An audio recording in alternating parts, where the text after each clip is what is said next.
नमस्कार मित्रांनो, आजच्या भागामध्ये आता इकडं इंद्र राणीला त्याच्यासोबत घेऊन येतो आणि आता घेऊन आल्यावरती जो इंद्र आहे तो इंद्र राणी तिकडे उभा असतात. तर आता इकडं जो इंद्र आहे तो राणीला म्हणत असतो की राणी, हे बघ, मी तुला जे सांगतोय ना ते कर आता तू. आता राणी आणि इंद्र ते दोघेजण अंधारात एका ठिकाणी थांबलेले असतात आणि एकमेकांसोबत बोलत असतात.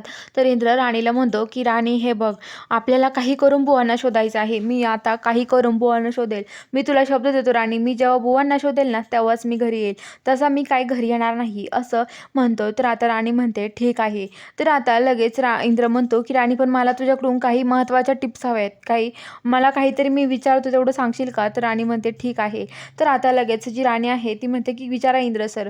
इंद्र सर म्हणतात की हे बघा इंद्र म्हणतो की तुम्ही ना एक करा राणी, मला फक्त सांग, आता बुवा जे आहे ते दारू पिऊन जर हे करत असेल तर आता दारू पिऊन ते कुठं जायचे, मग काय करायचे, मला हे सांग ना, नेमकं काय करत होते ते. तर आता लगेच ती म्हणते की काय तुम्हाला काय करायचं इंद्र सर? तर आता ती म्हणते की मग मला सांगा ना, मग मला कळेल. तर ती म्हणते की काय नाही बुवा, दारू प्यायचे, घरातून निघले का दारू प्यायचे, दारू पिले का असेच मग गोंगात गोंगात घरी यायचे आणि असंच चक्कर येऊन रोडला पडायचे कुठं पण. तर इंद्र म्हणतो की हो, आपण सगळीकडे शोधलं पण रोडला नाही सापडलेत.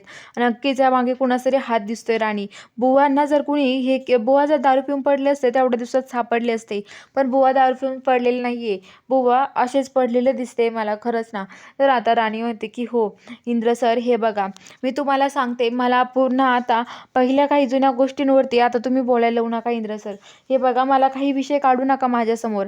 तर इंद्र म्हणतो ठीक आहे राणी, मी तुझ्यासमोर नाही बोलणार. तर राणी म्हणते चालले मी घरी. राणी तिथून जायला लागते तेवढ्यात इंद्र राणीला थांबवतो आणि म्हणतो की राणी थांब, एकटी जाऊ नकोस. तर आता राणी म्हणते की नाही, मला जाऊ द्या. ती जायला लागते पुढं, कुत्रे भुकायला लागतात, ती पळत येते, इंद्राला घट्ट मिठी मारते आणि म्हणते इंद्र सर. तर आता लगेच इंद्र म्हणतो की अगं राणी, मी म्हटलो ना तुला सोडायला येतो, चल मला येऊ दे, फक्त बाहेर सोडेल, मी तुझ्याशी जाताना काहीच बोलणार नाहीये. तर ती म्हणते की हो, हे बघा इंद्र सर, तू माझ्याशी बोला, पण मला नको असलेल्या विषयावरती माझ्याशी बोलूच नका तुम्ही. मला नको असलेले विषय माझ्यासमोर तुम्ही काढू नका असं ती म्हणते. तर आता इंद्र म्हणतो की ठीक आहे, चल मग. तर आता लगेच ते जायला लागतात. तर आता ते दोघे तिथून जातात. तर इकडं जी राणी आहे ती इंद्राला घेऊन आता घरी सोडायला येतो. इंद्र घरी सोडतो आणि तिथून जातो. राणी घरात जायला लागते तेवढ्यात तिला बुवा आबा थांबवतात. आबा म्हणतात काय ग राणी, राणी कुठं गेली होतीस, इंद्रने आणून सोडलं काय तुला? तर ती म्हणते की हो आबा, माझं एक ऐका ना, तुम्ही इंद्र सरांना घरात घ्या ना, तुम्ही असं का करताय? तर आबा म्हणतात की हे बघ राणी, मी तुझं सगळं ऐकल, पण ही गोष्ट तुझी नाही ऐकणार मी. का गं राणी, का करायचं आपण त्याला, का घरात घ्यायचं? अगं कसं वागलाय तुला माहिती ना तो, मग कशाला त्याला उगाच घरात घ्यायचं? आपण नाही घ्यायचं त्याला घरात, मी नाही घेऊ शकत राणी त्याला घरात.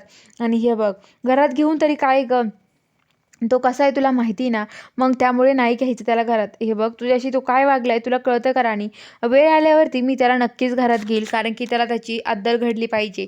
त्यांनी पुढच्या वेळेस काही चुकीची गोष्ट करताना पहिले विचार केला पाहिजे असं आबा म्हणतात. आणि आता राणी आणि आबा तिथून जातात. तर बघूया आता पुढील भागात काय घडतं. बघायला चॅनलला सबस्क्राईब करा.